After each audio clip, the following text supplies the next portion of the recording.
একদম হাতের কাছেই খুব কম খরচে আনন্দ উপভোগ করা বা সমুদ্রের ঢেউ উপভোগ করতে চাইলে চলে আসুন বকখালি।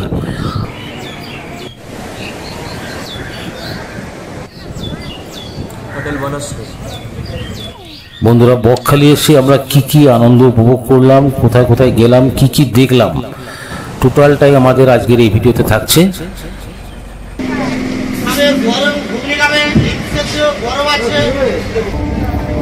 বন্ধুরা, বকখালিতে দর্শনীয় স্থানগুলি কি কি সবই বলবো এক এক করে। দেখতে দেখতে শিয়ালদা থেকে 2 ঘন্টার জার্নি শেষে আমরা এসে পৌঁছালাম নামখানায়। নামখানা স্টেশন থেকে বেরিয়ে আমরা প্রাইভেট গাড়িতে করে ছুটে চললাম বকখালির উদ্দেশ্যে। এবং যেতে যেতে আশেপাশে পারিপার্শ্বিক দৃশ্যগুলো অসাধারণ লাগছিল। দেখুন, সারি সারি হোটেল এবং অসাধারণ দৃশ্যগুলো আমাদের চোখে পড়তে লাগলো। আমরা দেখতে দেখতে এসে পৌঁছালাম একটা সময় বকখালি বাস স্ট্যান্ডে, এবং এখানে এসে একটি হোটেলে আমরা বুক করলাম। হোটেলে জামা কাপড় পরিবর্তন করে আমরা বেরিয়ে পড়লাম সি বিচের দিকে। সমুদ্র পাড়ে এসে দেখলাম প্রচুর স্টল দাঁড়িয়ে আছে, নেই কোনো দোকানদার, নেই কোনো খরিদ্দার। এত সকালে হয়তো সেই জন্যই এরকম পরিস্থিতি। যাই হোক, আমরা বকখালি সি বিচে এসে পৌঁছালাম এবং এখান থেকে সমুদ্রের পাড়ে চলে এলাম এবং সমুদ্র দর্শন করতে চেষ্টা করলাম। সকালে সমুদ্র দর্শন সেরে আমরা আবার এখান থেকে বেরিয়ে পড়লাম টোটো করে বাইরের কিছু দৃশ্য দেখার উদ্দেশ্যে। এবং আমাদের আজ এখনকার গন্তব্য হচ্ছে ফ্রেজারগঞ্জ মৎস্য বন্দর। এই মৎস্য বন্দরেই প্রচুর সারি সারি ট্রলারগুলো দাঁড়িয়ে আছে। যারা গভীর সমুদ্রে মাছ ধরতে যান সেই ট্রলারগুলো দাঁড়িয়ে আছে। আমরা সেখানে এসে দর্শন করতে শুরু করলাম এবং দেখলাম যে প্রত্যেকটা ট্রলার তারা জাল প্রস্তুতি নিচ্ছে, জাল রেডি করছে। তারা গভীর সমুদ্রে, বন্ধুরা বলে রাখি, এই ট্রলারগুলোই কিন্তু ইলিশ মাছ ধরতে গভীর সমুদ্রে যায়। বন্ধুরা, বকখালিতে দর্শনীয় স্থানগুলি কি কি এক এক করে বলতে চেষ্টা করছি। বকখালি সমুদ্র সৈকত প্রধান আকর্ষণ, দীর্ঘ হাঁটা এবং বিশ্রামের জন্য উপযুক্ত। হেনরিস আইল্যান্ড, ম্যানগ্রোভ বন এবং একটি ওয়াচ টাওয়ার সহ একটি নির্জন দ্বীপ যা মনোরম দৃশ্য উপস্থাপন করে। ফ্রেজারগঞ্জ উইন্ড পার্ক, পশ্চিমবঙ্গের বৃহত্তম বায়ু শক্তি খামারগুলির মধ্যে একটি নির্জন দ্বীপ যা মনোরম দৃশ্য উপস্থাপন করে। বিশালাক্ষী মন্দির, দেবী বিশালাক্ষীর উদ্দেশ্যে নিবেদিত একটি স্থানীয় মন্দির যা তার প্রাণবন্ত উৎসবের জন্য পরিচিত। কুমির প্রচার কেন্দ্র, একটি সংরক্ষণ কেন্দ্র যেখানে আপনি বিভিন্ন বয়সের কুমির দেখতে পাবেন। জম্বুদ্বীপ, একটি জনবসতিহীন দ্বীপ যেখানে নৌকায় যাওয়া যায়, যা এক অনন্য এবং দূরবর্তী অভিজ্ঞতাও প্রদান করে। বন্ধুরা দেখতে পেলাম 2টি পরিত্যক্ত ট্রলার, বাংলাদেশি ট্রলার এখানে পড়ে রয়েছে। বন্ধুরা, সামনে দেখতে পাচ্ছেন শয়ে শয়ে ট্রলার সব দাঁড়িয়ে আছে। সবাই গভীর সমুদ্রে ইলিশ মাছ শিকারের উদ্দেশ্যে রওনা দেবে। আমরা যখন পৌঁছালাম তার কিছুক্ষণ আগে বৃষ্টি হয়ে গেছে।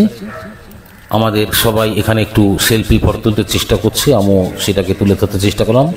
ফ্রেজারগঞ্জ মৎস্য বন্দর, এখানে কিছু নির্দেশিকা বোর্ড টাঙানো আছে যেগুলো মেনে সবাইকে চলতে হয়। আমরা হাঁটতে হাঁটতে এগিয়ে চলতে লাগলাম এবং সম্পূর্ণ আনন্দটা উপভোগ করতে লাগলাম। দেখলাম এখানে জাল নৌকায় তোলার ট্রলারে তোলার প্রস্তুতি চলছে। এরা হয়তো খুব শীঘ্রই গভীর সমুদ্রে মৎস্য শিকারে যাবেন। আমাদেরকে বললো, দাদা ভাই তোমরা একটু দূর দিয়ে হেঁটে যাও, নাহলে পায়ে কিন্তু জাল জড়িয়ে যেতে পারে। আমাদের সবাই এখানে হেঁটে হেঁটে এই সমুদ্র পাড়ে অনেক কিছু উপভোগ করতে লাগলো।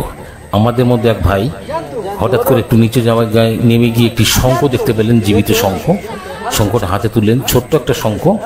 দেখি শঙ্খটার আমরা একটু দেখতে চেষ্টা করি। বললো জীবিত অবস্থায় আছে, জ্যান্ত আছে। যা উপরে তোলার পর দেখা গেল শঙ্খটা ভেতরে ঢুকে গেছে এবং শঙ্খটা কাঁটাযুক্ত। এবং এই শঙ্খটা নিয়ে সকলের মনে একটা আলাদা একটা আনন্দ উৎসাহ জেগে উঠতে লাগলো এবং একজন তো মাইনাই ধরলো যে আমি এই শঙ্খটা নিয়ে যাব।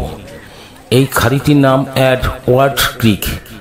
এখানে কিছু নির্দেশিকা জারি করা আছে। আমরা ইতিমধ্যে পৌঁছালাম মৎস্য বন্দরের মাছের আড়ত, মৎস্য আড়ত, যেখানে এখান থেকে লরি লরি মাছ দেশের বিভিন্ন প্রান্তে পাঠানোর ব্যবস্থা করা হয়। পাশেই দেখতে পেলাম একটি পেট্রোল পাম্প বা ডিজেল পাম্প, যেখান থেকে তেল সমস্ত ট্রলারে নিয়ে যাওয়া হয়।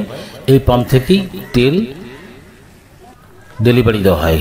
দেখুন পেট্রোল পাম্পে বড় বড় দোকান আর তেলের ট্যাঙ্ক দেখতে পাচ্ছি। আমরা ওখান থেকে চলে এলাম ফ্রেজারগঞ্জ, একটি আলাদা অন্য জায়গায় অসাধারণ একটি ভিউ পয়েন্ট আমরা দেখতে পেলাম। এটা ফ্রেজারগঞ্জ একটি ভিউ পয়েন্ট, সমুদ্র বিচ দেখতে পেলাম। বড় বড় সিমেন্ট বা কংক্রিটের একটা ত্রিকোণাকৃতির বোল্ডার তৈরি করা আছে, যেগুলো দিয়ে সমুদ্রের ঢেউটাকে বা সমুদ্রের দাপটটাকে ভেঙে দেওয়ার ব্যবস্থা করার জন্য এইগুলো সাজিয়ে রাখা আছে। যখন জোয়ার আসে জলের দাপটটা যাতে সমুদ্রের পাড়ে বড় করে আঘাত না মারতে পারে, তার জন্যই এই ব্যবস্থা নেওয়া। এবং এখান থেকে অসাধারণ ভিউ, মানে বলতে বোঝাতে পারবো না, এতটা সুন্দর লাগছিল আমাদের কাছে সমুদ্রটা। এবং এখানে আমাদের সবাই এক এক করে এই বোল্ডারের উপর উঠে গেলেন এবং তারা বিভিন্ন রকম সেলফি বা ছবি বা ফটো তুলতে চেষ্টা করছে। কিছুক্ষণের জন্য আমরা এখানে অপেক্ষা করলাম এবং সত্যি অসাধারণ লাগছিল জায়গাটা, যেটা বলে বোঝাতে পারবো না। সন্ধ্যার কিছুক্ষণ আগে মুহূর্ত আমি আপনাদেরকে দেখাতে চেষ্টা করছি। দেখুন আমাদের সবাই এক এক করে সমুদ্রের বাড়ির চরের মধ্যে হেঁটে বেড়াচ্ছে। ইতিমধ্যে আমরা দেখতে পেলাম যে একটি কাঁকড়া গর্তের মধ্যে সে মাটি তুলছে। আমাদেরকে দেখার জন্য ডাকলেন এবং দৌড়ে গেলাম, গিয়ে দেখলাম সত্যিই তাই। আমি জুম করে তুলতে চেষ্টা করলাম যে একটা কাঁকড়া নিচে থেকে মাটি তুলে তার গর্তের মুখটাকে কি করে বন্ধ করছে। আমি জুম করে দেখানোর জন্য চেষ্টা করলাম। সবাই এটাকে খুব আনন্দের সহিত উপভোগ করলেন এবং একটা সময় দেখলাম কাঁকড়াটা মাটি দিয়ে চলে গেল। এক অভাবনীয় দৃশ্য আমরা দেখতে পেলাম এবং সত্যি সন্ধ্যার আগের মুহূর্তে দেখুন দৃশ্যটা। আমার দুই মেয়ে তারা ফটো তুলতে ব্যস্ত এবং দূর থেকে সমুদ্রের এই ভিউ পয়েন্ট সত্যি অসাধারণ। কেমন অতি অসাধারণ দৃশ্য আমাদের ক্যামেরায় ধরা পড়লো। আমরা ভিডিওটি ক্যামেরাবন্দি করতে চেষ্টা করলাম এবং সন্ধ্যা নেমে এসেছে এমন মুহূর্তে তুলে ধরলাম এবং আকাশে আমরা দেখতে পেলাম চাঁদ দেখা যাচ্ছে, আকাশে চাঁদ দেখা যাচ্ছে। সেই মুহূর্তে যে ভিউ আপনাদেরকে বলে বোঝাতে পারবো না। আপনারা যখনই কেউ বকখালিতে আসবেন অবশ্যই এই জায়গাগুলো দর্শন করবেন, খুবই ভালো লাগবে। এই ভিউ পয়েন্ট দর্শন শেষে আমরা আবার টোটোয় করে চলে এলাম বকখালির সমুদ্র বিচে। এখানে ছোট্ট একটি সুন্দর মার্কেট রয়েছে, যে মার্কেটে বিভিন্ন রকম মনোরঞ্জন করার মতো দোকান রয়েছে এবং সারি সারি টোটো দাঁড়িয়ে রয়েছে। তখন সন্ধ্যা 7টা সাড়ে 7টার মতো বাজে, চারিদিকে লাইট জ্বলে উঠেছে। মার্কেটটাকে একটু দেখানোর চেষ্টা করলাম, তারপরে আমরা সমুদ্র বিচে যাব এবং কী কী দেখলাম সবই দেখাবো। মার্কেটে যে ধরনের জিনিসগুলো পাওয়া যায় বেশিরভাগই সব বাড়িতে সাজানোর জিনিস। আর এখানে একটি কালী মন্দির দেখতে পেলাম, যেটা এখানকার এই ব্যবসায়ীগণ তারা একটি মন্দির স্থাপন করেছেন। এখানে মা কালীর মূর্তি, অধিষ্ঠাত্রী দেবী এবং একটি তারামায়ের মূর্তিও রয়েছে মন্দিরে আমি দেখতে পেলাম। এখানে সবাই এই ব্যবসায়ী সমিতি দ্বারা এই মন্দিরটি প্রতিষ্ঠা করেছেন এবং প্রতিনিয়ত সকাল বিকাল দুপুর 3 বেলাতে এখানে পুজো আশ্রয় হয়, ভক্তি করে। যাই হোক, এটা দেখলাম। দেখার পরে আমরা ভাবলাম তাহলে মার্কেটটা একটু ঘুরে দেখি, মার্কেটে কী কী ধরনের জিনিস পাওয়া যায় দেখানোর জন্য চেষ্টা করব। বন্ধুরা, আপনারা তো জানেন সমুদ্র পাড়ে বেশিরভাগই ঝিনুক এই জাতীয় জিনিসই বিক্রি হয়। এই দোকানটায় দেখতে পেলাম সামুদ্রিক কিছু উদ্ভিদ যেগুলো এখানে বিক্রি করা হচ্ছে। সমুদ্রের ফেনা, শঙ্খ, ঝিনুক এরকম জাতীয় বহু জিনিস এই দোকানটায় আমরা একটু দেখতে পেলাম এবং সচরাচর এইগুলো আমরা সমুদ্র পাড়ে গেলে বেশিরভাগ দেখতে পাই। তারপরে চলে এলাম আরও একটি দোকানে। দেখুন বিভিন্ন রকম প্রয়োজনীয় জিনিস এই সমস্ত দোকানে বিক্রি হয়।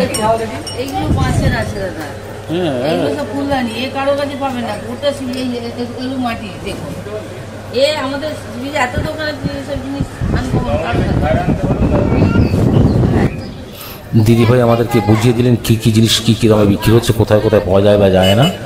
যাই হোক, বিভিন্ন রকম শোপিস বাড়িতে সাজিয়ে রাখার জন্য ছোট বড় সকলের আনন্দ উপভোগ করার মতো দেখলাম একটা বাবুই পাখির বাসা।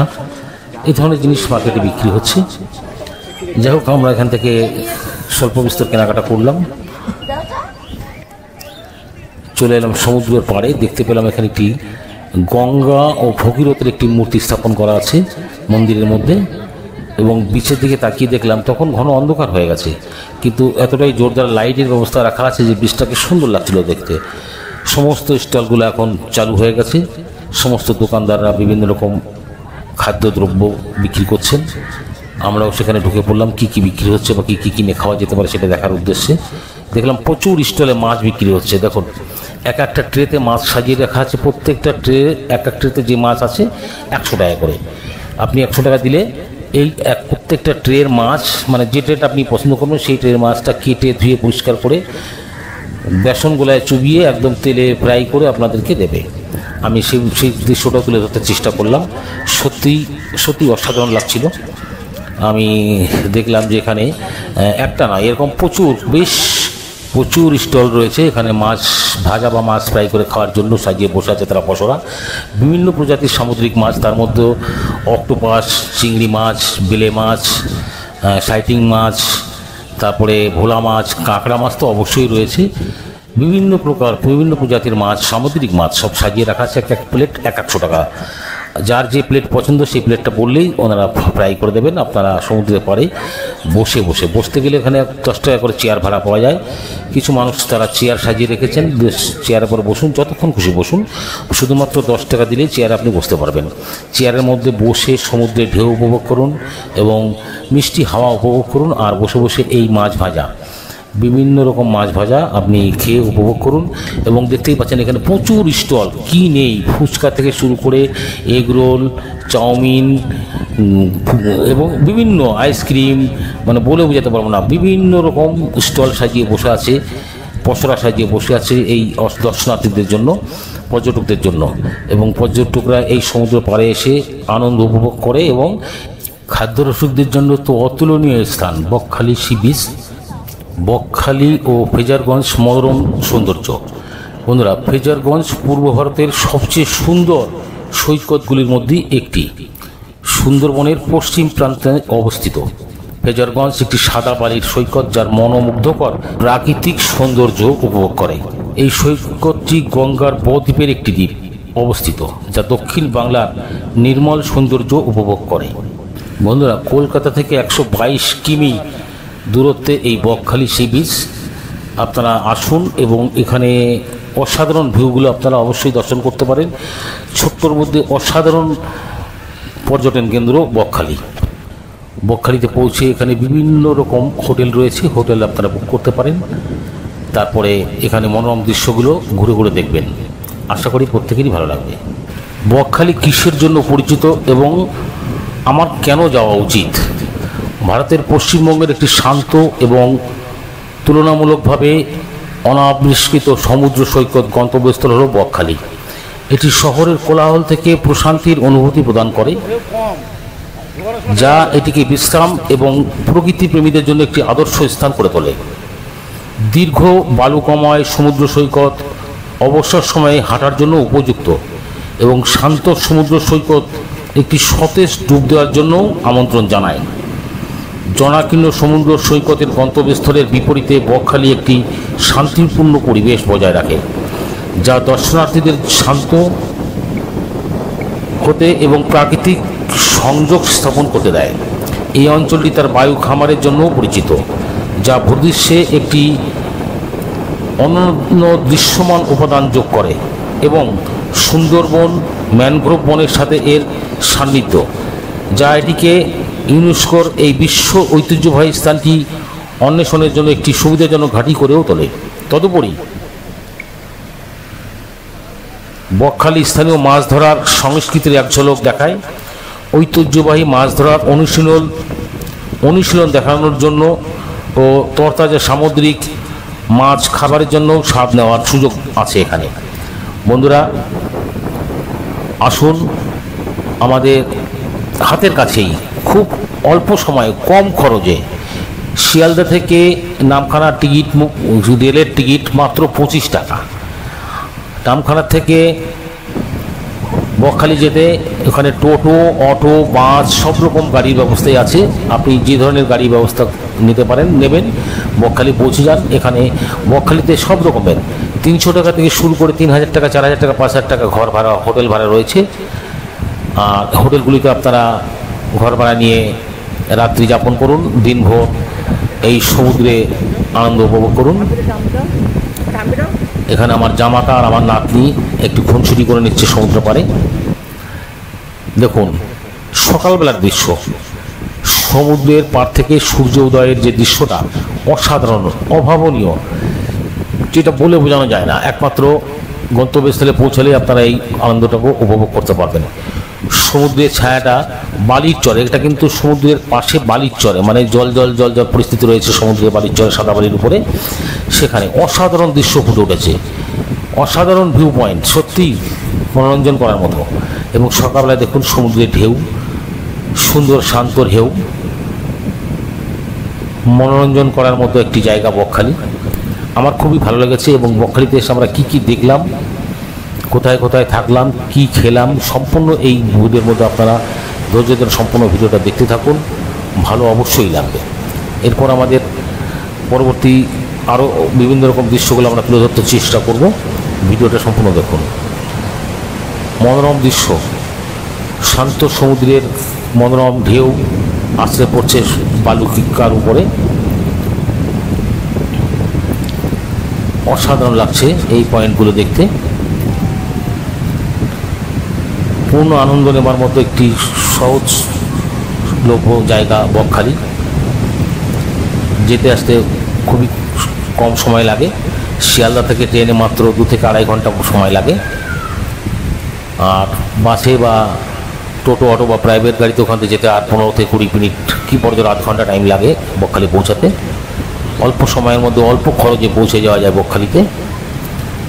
এবং ওখানে বিভিন্ন হোটেল রয়েছে, বিভিন্ন রকম দোকান পাশার রয়েছে, যেমন খুশি আপনি হোটেল বুক করুন, যেমন খুশি খাবার খাবেন, প্রত্যেকটা হোটেল রয়েছে। দেখুন দূর দিয়ে, অনেক দূর দিয়ে একটি ট্রলার যাচ্ছে, আমি ক্যামেরা বন্দি করতে চেষ্টা করলাম সমুদ্রের পাড়ে দাঁড়িয়ে।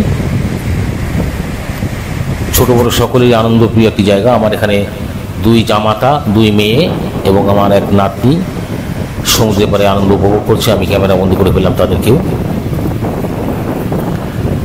আমাদের এই বকখালি যাত্রা আপনাদের কেমন লাগছে প্রত্যেকেই কমেন্ট করে জানাবেন প্লিজ। বকখালিতে আমরা 2 রাত 3 দিন ছিলাম। এই 2 রাত 3 দিনের যে অভিজ্ঞতাটা আমি আপনাদের সঙ্গে শেয়ার করার জন্য এই ভিডিও তুলে ধরলাম। এরপর আমাদের আরও গন্তব্যস্থল আরও অনেক জায়গা রয়েছে, আমি সম্পূর্ণ ভিডিও ধৈর্য ধরে দেখলে সম্পূর্ণ ভিডিওটাই দেখতে পাবেন। আমরা প্রথম থেকে শেষ পর্যন্ত কোথায় গেলাম, কি খেলাম, কি কি দেখলাম, কি কি আনন্দ উপভোগ করলাম, সম্পূর্ণটাই ভিডিওর মধ্যে তুলে ধরতে চেষ্টা করেছি।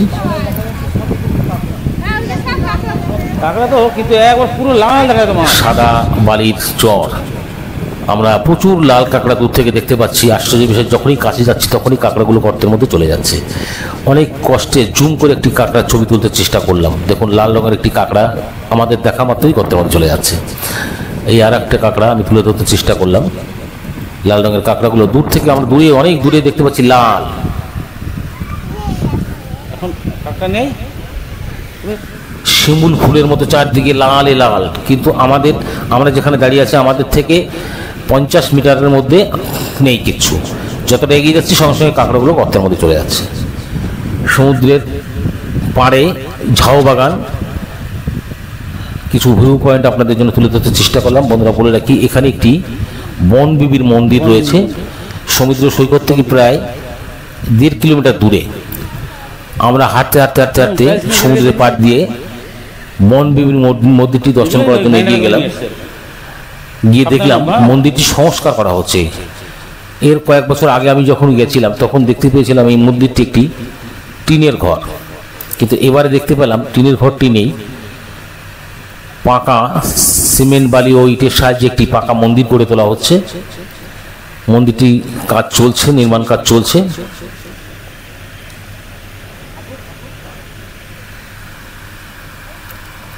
খুব ভালো লাগলো। জঙ্গলের মধ্যে প্রচুর ঝাউ বাগান এবং জঙ্গলের মধ্যে সুন্দর একটি মন্দির নির্মাণ করা চলছে। আমরা ওখানকার স্থানীয় একজন লোককে দেখে জিজ্ঞাসা করলাম এখানকার যে বনবিবির মূর্তিটা কোথায় রয়েছে। উনি বললেন ওই টিনের ঘরে, পাশে একটা টিনের ঘর রয়েছে, সেখানে রয়েছে। যাই হোক, মূর্তিটি দর্শন করার জন্য আমরা এগিয়ে গেলাম। এগিয়ে গিয়ে দেখলাম দরজায় তালা দিয়ে দরজা বন্ধ করা আছে। এই মন্দির কমিটির কেউ তখন উপস্থিত ছিল না বলে আমরা বনদেবী মায়ের মূর্তিটা দর্শন করতে পারলাম না। যাই হোক, পারিপার্শ্বিক দৃশ্যগুলো আমরা ছবি তুলতে চেষ্টা করলাম। দেখলাম একটি শান বাঁধানো পুকুর তৈরি করা হয়েছে। এখানে একটি পুকুর রয়েছে, পুকুরের পাড়ে শান বাঁধানো একটি ঘাট তৈরি করা রয়েছে এবং পুকুরের মধ্যে দেখলাম একটি ঠাকুরের কাঠামো রয়েছে। যতদূর সম্ভব আইডিয়া হচ্ছে এই বনদেবীর মূর্তি যখন নতুন পুজো হয়, পুরনো যে ঠাকুরটি হয়তো এখানেই এই জলেই বিসর্জন দেওয়া হয়েছিল, সেই কাঠামটি জলের মধ্যে রয়েছে আমরা দেখতে পেলাম। অল্প বিস্তর জল রয়েছে। বনদেবী মায়ের যে পুরানো মূর্তি সেটাকে হয়তো এখানে বিসর্জন দেওয়া হয়েছিল এবং মন্দিরের চারপাশে বিভিন্ন প্রজাতির গাছ, এইগুলো দেখতে আমাদের একটু ভয়ঙ্কর লাগছিল, কেমন বিছুটির মতো, কিন্তু এটা এক ধরনের গাছের ফুল। ওখান থেকে আবার মন্দিরের দিকে ঘুরলাম। দেখলাম এখানকার স্থানীয় কিছু বাসিন্দা, তারা কিছু কাঠ, শুকনো জঙ্গলের শুকনো কাঠ তারা জোগাড় করছেন, হয়তো রান্নার উদ্দেশ্যেই, জ্বালানির উদ্দেশ্যেই তারা এগুলো নিয়ে যাচ্ছে। যাবার সময় সবাই আবার একটু ফটো তুলতে চেষ্টা করলো এবং ঝাউ গাছের কিছু দৃশ্য আমি আপনাদের সামনে তুলে ধরতে চেষ্টা করছি। মন্দির দর্শন করে আমরা এখান থেকে আবার বেরিয়ে হাঁটতে, প্রায় 1-1.5 কিলোমিটার রাস্তা হাঁটতে হাঁটতে আমরা আবার শিমচের দিকে যাব। সেই মুহূর্তে কিছু দৃশ্য আমি তুলে ধরলাম। এখানে একটি বেশ কিছু কাঁটা গাছ দেখতে পেলাম এবং এখান থেকে সমুদ্রটা অনেকটা দূরে। সমুদ্র এই সময় এই জায়গাটাই এক সময় ছিল। যাই হোক, আমার 2 জামাতা এবং 2 মেয়ে, সঙ্গে নাতি রয়েছে, আরও এক নাতি আছে, সে কিন্তু আমাদের সঙ্গে আজকের দিনে আসেনি। এই যে ইলেকট্রিক পোস্টগুলো দেখতে পাচ্ছেন বন্ধুরা, যদি কখনও বকখালিতে আসেন, পশ্চিম দিকে মানে পূর্ব দিকে, বকখালি থেকে পূর্ব দিকে হাঁটবেন, পরপর ইলেকট্রিক পোস্টগুলো দেখতে দেখতে চলে আসবেন। যেখানে ইলেকট্রিক পোস্ট শেষ হচ্ছে ওইখান থেকে ভেতরে ঢুকলেই দেখতে পাবেন বনদেবীর মন্দির। এখানে কংক্রিটের কিছু বসবার জন্য ব্যবস্থা করা হয়েছিল, হয়তো সরকারিভাবে করেছিল সমুদ্রের ঢেউ উপভোগ করার জন্য। দেখো কালের পরিবর্তনে কি হয়, সমুদ্রটা এখান থেকে অনেকটা দূরে চলে গেছে, বালির চর পড়ে অনেকটা দূরে চলে গেছে। এই কংক্রিটের বসার জায়গাগুলো এখন বিকল হয়ে পড়ে আছে এবং এগুলো কিছুটা ক্ষতিগ্রস্ত হয়েছে। যতদূর সম্ভব আমফান ঝড়ের সময় এগুলো কিছুটা ক্ষতিগ্রস্ত হয়েছে। যাই হোক, সুন্দর করে এগুলো তৈরি করা ছিল পর্যটক যারা, তারা যদি সেখানে বসে কিছুক্ষণের জন্য সমুদ্রের হাওয়া এবং ঢেউ উপভোগ করতে চায়, তার জন্য এই অবস্থাগুলো করা হয়েছিল। সমুদ্র এখন অনেকটাই দূরে, বালির সাদা বালির চর পড়ে গেছে।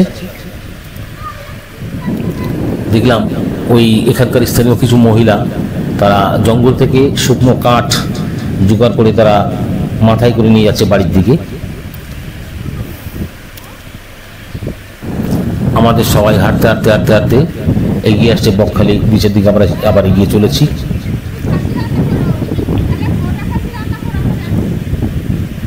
আমি এখানে কিছুক্ষণ বসেছিলাম, ওদের আসার আগেই আমি চলে এসেছিলাম। যাই হোক, ওরা এসে যাওয়ার পরে আবার একসঙ্গে হাঁটা শুরু করলাম এবং গিয়ে আমরা সকালে টিফিন করার জন্য একটি দোকানে ঢুকে পড়লাম। পেটাই পরোটা এখানে ওজনে বিক্রি করা হয়, 100 গ্রাম পরোটা 20 টাকা, সঙ্গে তরকারি ফ্রি। আমরা সকালে টিফিনটা সেরে নিলাম দোকানে বসে। আবার দুপুরবেলায় হোটেল থেকে চলে আসলাম, দুপুরবেলায় স্নানের উদ্দেশ্যে চলে আসলাম সমুদ্রে। এবার আমাদের স্নান করার পালা। দেখলাম সমস্ত স্টলগুলো চালু রয়েছে, বিভিন্ন রকম খাবার তারা সাজিয়ে বসে আছে। প্রচুর পর্যটক এখানে উপস্থিত হয়েছেন, তারা এই সমুদ্রে স্নান করার উদ্দেশ্যে এসেছেন।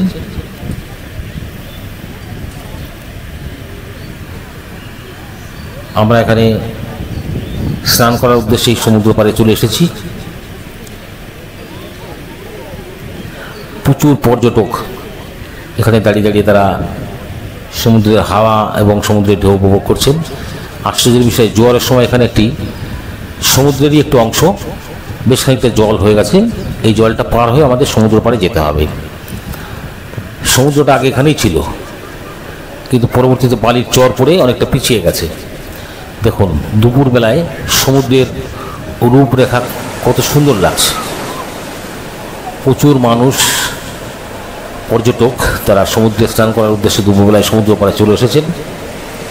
বড় বড় ঢেউ মারছে, তবে শান্ত স্নিগ্ধ ঢেউ, ভয়ের কিছু নেই। এখানে প্রত্যেকেই সাগরে আনন্দ উপভোগ করতে পারে। আমি চেষ্টা করলাম আমাকেও আমার ভিডিওটা করার জন্য, যেহেতু আমার ক্যামেরা ধরার মতো কেউ ছিল না, এই একাই আমাকে ভিডিও ধারণ করতে হলো। বন্ধুরা জানে না আমার এই চ্যানেল জোনাকি 999 বিভিন্ন সময় বিভিন্ন রকম ভিডিও আমি আমার চ্যানেলে আপলোড করে থাকি। আমার নাতি, আমার প্রিয় নাতি আমার কাছে চলে এলো, একসঙ্গে একটু সেলফি ভিডিও করে নিলাম। ও আমাকে অনুরোধ করলো সমুদ্রে স্নান করতে যাওয়ার জন্য। আমি বললাম ভাই আমার কাছে ক্যামেরা রয়েছে, আমি কী করে যাব, আমি পরে যাব, অবশ্যই পরে যাব। এর মধ্যে আমার পাশেই তারা বাইরে থেকে আগত কয়েকজন স্নান করছিল, আমাকে অনুরোধ করলো দাদা ভাই আমাদের একটু ভিডিও করুন না, আপনার চ্যানেলে যদি আমাদের ভিডিওটা একটু দেন আমরা পরবর্তীতে ভিডিওটা দেখে নেব। ওরা খুব আনন্দ উপভোগ করছিল। আমাদের এই ছোটো ছোটো ভাইপোরা বা ভাইয়েরা দাদারা তারা সমুদ্রের জলে পূর্ণ আনন্দ উপভোগ করছিল, তাই তাদেরকেও একটু ভিডিও করে নিলাম। আমার এই ভাইয়েরা এসছে অনেক দূর থেকে আমাকে অনুরোধ করার জন্য, আমি তাদের ভিডিওটাও নিলাম। এরা খুব খুশি হলো। চলছে সমুদ্রের মধ্যে স্নান পর্ব, প্রচুর মানুষ, তারা দেখুন কত জলের ভিতরে, মানে অনেক দূর ঘুরে চলে গেছে। বিভিন্নভাবে তারা আনন্দ উপভোগ করছে জলের মধ্যে। এই সমুদ্রে স্নান করার একটা আনন্দ যা বলে বোঝানো যাবে না, এত সুন্দর আনন্দ উপভোগ করা যায়। হাজার হাজার মানুষ প্রতিদিন সমুদ্রের জলে স্নান করে তারা আনন্দ উপভোগ করেন। তারই ভিডিওগুলো আমি তুলে ধরতে চেষ্টা করছি।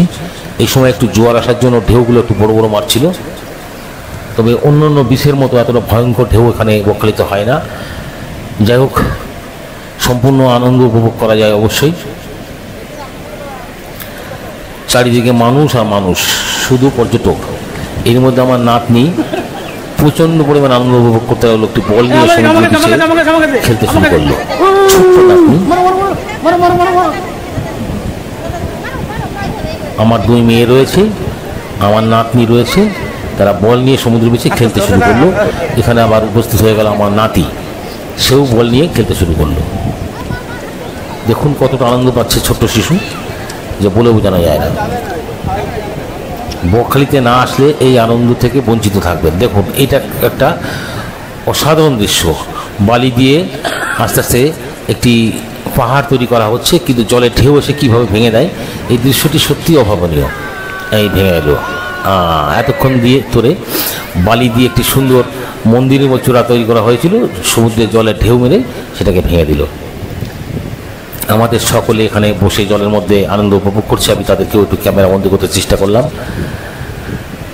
বন্ধুরা বলে রাখি, আমার 2 মেয়ে, 2 জামাতা, 1 নাতনি, 1 নাতি, আমার জামাতার 1 ভাই, সবাই বসে আছে। আমি তাদেরকে ক্যামেরা বন্দি করতে চেষ্টা করলাম।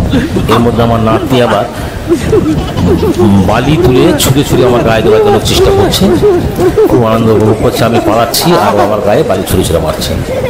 দেখুন এক অনাবিল আনন্দ, সত্যি যা বলে বোঝানো যাবে না। এই স্মৃতিগুলো ধরে রাখার উদ্দেশ্যে আমার এই ভিডিও করা। ছোট্ট নাতনি দেখুন সমুদ্রের জলে কীভাবে আনন্দ উপভোগ করছে। এখান থেকে স্নান করবো, সেটা আমরা চলে এলাম হোটেলে। হোটেলে এখানে প্রচুর হোটেল আছে বন্ধুরা। তো আপনাদের কাছে বলে রাখি, এখানে যে হোটেলটা আমাদের কাছে সবথেকে ভালো লেগেছে, সেই হোটেলটা আপনাদেরকে আমি ঠিকানা অবশ্যই দিচ্ছি। দেখুন এই হোটেলের পরিষ্কার পরিচ্ছন্নতা এবং পরিবেশন, প্রচুর প্রচুর পর্যটক এখানে আহার গ্রহণ করে। আমাদের কাছে ভালো লেগেছে যে কটা হোটেল আমরা প্রতিদিনই প্রায় হোটেল পরিবর্তন করেছি, শেষমেশ এই হোটেলটা পাওয়ার পরে আমরা চিন্তা করলাম যে বকখালিতে এই হোটেলটাই সবথেকে সর্বশ্রেষ্ঠ এবং সত্যি ভালো। আমি হোটেলের ঠিকানা আপনাদেরকে অবশ্যই দিয়ে দেবো। আপনারা যখনই বকখালিতে আসবেন অবশ্যই এই হোটেলে আপনারা আহার করবেন। সকাল থেকে রাত্রি 10টা পর্যন্ত এখানে খাবার পাওয়া যায়। হোটেল বনশ্রী, হোটেল বনশ্রীর এখানে মেনু আমি দিয়ে দিলাম, আপনারা দেখে নেবেন কি কি পাওয়া যায়। মালিকের সঙ্গে একটু কথা বলবেন। নাম বলবেন? হোটেল বনশ্রী, ঠিকানাটা বলুন। Bakkhali bus stand. Bakkhali bus stand. সত্যি সুন্দর, অসাধারণ ব্যবহার এনাদের, এবং এনাদের খাদ্য আমাদের কাছে যথেষ্ট ভালো লেগেছে। আপনারা যদি বকখালিতে আসেন দেখে রাখুন, বকখালি বাস স্ট্যান্ডেই এই হোটেলটি, হোটেল বনশ্রী। সব থেকে ভালো লেগেছে এই হোটেলটি, এবং তুলনামূলকভাবে এই হোটেলে প্রচণ্ড ভিড়, লাইন দিয়ে ঢুকতে হচ্ছে। প্রথমে ভিড় দেখে আমরা এই হোটেলে গেছিলাম না, পরবর্তীতে দেখলাম যে অন্য হোটেলে গিয়ে আমরা অনেক ঠকেছি। যাই হোক, আমরা একটু জেনে নেবো রাত্রি কটা পর্যন্ত খাবার পাওয়া যায়।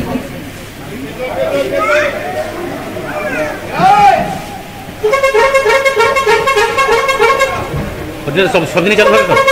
সব দিন চালু থাকে তো? হ্যাঁ, রাত্রি কটা অব্দি খাবার পাওয়া যাবে? 10:30। 10:30।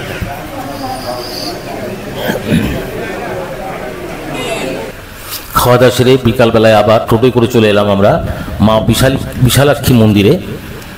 এই মন্দির নিয়ে এবং ফিজারগঞ্জ ফেদার সাহেবের বাংলো নিয়ে একটা ভিডিও ইতিমধ্যে আমি আপলোড করেছি, এই জন্য সম্পূর্ণ বিস্তারিত এখানে দিলাম না। বিশালাক্ষী মন্দিরটি একবার দেখিয়ে দিলাম, সঙ্গে ফেজারগঞ্জ অ্যান্ড্রু ফেজার সাহেবের একটি বাংলো আমার ইতিমধ্যে একটি ভিডিও আপলোড হয়েছে, আপনারা ভালো লাগলে দেখে নেবেন। এখানে আংশিক আমি একটু দেখাতে চেষ্টা করলাম। ফেজার সাহেবের বাংলো এক সময়কার বিলাসবহুল বাংলো, আজ তার কী পরিস্থিতি। এবার আমাদের জম্বুদ্বীপ ও মৌসুমী আইল্যান্ড যাওয়ার পালা।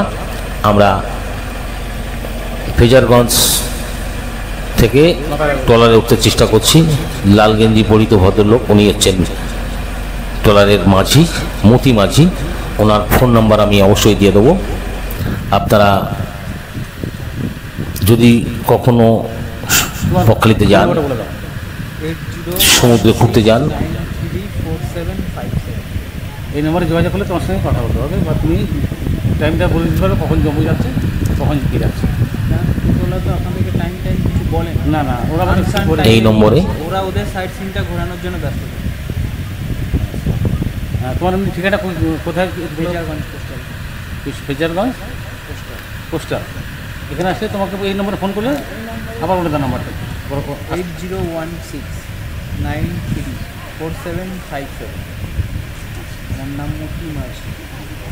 এই নাম্বারে যোগাযোগ করলেই পেয়ে যাবে। ঠিক আছে।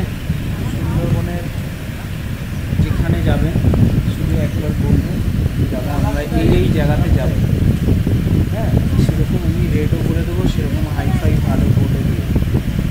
বুঝতে পারলেন? যারা জম্মুতে যেতে চাও, যারা জম্মুতে যেতে চায় তারা তো, বা সুন্দরবনে যে কোনো জায়গায় ঘুরতে চাও, এই নম্বরে যোগাযোগ করে, এই তাদের সঙ্গে যোগাযোগ করলে তোমরা পেয়ে যাবে। অবশ্যই মতি মাঝি ভাইয়ের সঙ্গে ফোনে কথা বলে নেবেন, তাহলে জম্বুদ্বীপ বা মৌসুমী আইল্যান্ড আপনাদের মানে বিফল হবে না। এখানে একটি পার্ক গড়ে তোলা হয়েছে, ছোটদের জন্য বেশ কিছু এখানে নিদর্শন করা আছে। একটি মূর্তি আপনারা দেখতে পাচ্ছেন সামনে, এরকম বেশ কিছু মূর্তি দিয়ে পার্কটাকে সাজানো আছে। এটা হচ্ছে ওয়াচ টাওয়ার এবং বায়ু বিদ্যুতের যে টাওয়ারগুলো সেগুলো দেখতে পাচ্ছেন। পার্কটার ভিতরে বেশ কিছু কার্টুনের মূর্তি তৈরি করা আছে, যেটা বাচ্চাদের মানে ছোটদেরকে খুব আনন্দ দেয়। 30 টাকা টিকিট, আপনারা অবশ্যই ভিতরে ঢুকে এই পার্কটার আনন্দ উপভোগ করতে পারেন। সম্পূর্ণ দৃশ্য দেখে আমরা হোটেলে চলে গেলাম। হোটেল থেকে খুব সকালে আমরা চলে এলাম বকখালি বাস স্ট্যান্ডে। এবার আমাদের বাড়ি ফেরার পালা। এখানে বাস, টোটো, অটো সব দাঁড়িয়ে আছে। আমরা নামখানায় আসব।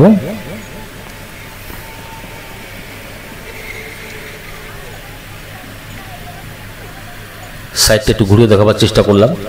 Bakkhali bus stand,